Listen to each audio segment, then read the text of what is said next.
Hi everyone, আজকে আমি একটা নতুন ভিডিও নিয়ে এসেছি। ভিডিওটা খুবই ইন্টারেস্টিং হতে চলেছে। যাই হোক, এই পাতাটা দেখেছো কিনা জানি না, কিন্তু এটাকে বলে হচ্ছে তেলাকচু পাতা।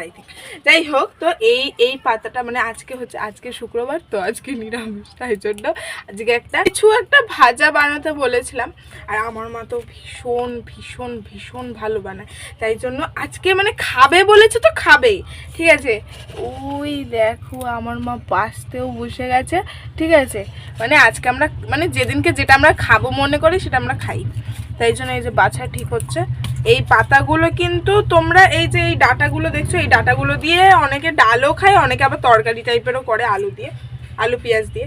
কিন্তু আমরা এটাও খাই, আবার এই পাতাটাকেও বাদ দিই না, এই পাতাটাও খাই। তোমরা তাহলে দেখতে থাকো, ভিডিওটা খুবই মজাদার হতে চলেছে। কারণ কি, এই পাতাটা দিয়ে আই থিঙ্ক তোমরা কেউ কোনো বড়া খেতেও পারো, অনেকেই খেতে পারে, বা অনেকে আবার নাও চিনতে পারে, খেতে পারো। আবার অনেকে অনেক রকম ভাবে এই রেসিপি খেতে পারে। কিন্তু কথা হচ্ছে যে এটা দিয়ে আজকে আমরা বড়া বানাবো, সেই রেসিপিটাই তোমাদের সাথে আজকে শেয়ার করবো। থাকো পুরো ভিডিওটা। আরেকটা কথা যেটা বলছি, তোমরা হচ্ছে এই পাতাগুলো দিয়ে, এই যে পাতাটা কিন্তু দেখতে কিন্তু সুন্দর, খুবই সুন্দর। পাতাটা দিয়ে তোমরা বাটাও খেতে পারো। আর রেসিপি শোনো মায়ের কাছ থেকে। বলো বলো।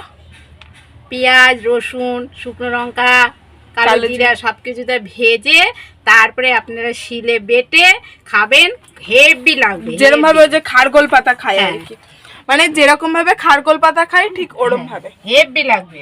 হ্যাঁ, একদিন খেলে ও 10 দিন খেতে ইচ্ছা করবে। দেখলে, তাহলে তোমরা অবশ্যই ট্রাই করো। যদি কখনো সুযোগ হয় তাহলে যে রেসিপিটা বললো ওই রেসিপিটা তাহলে তোমাদের সবার সামনে নিয়ে আসবো।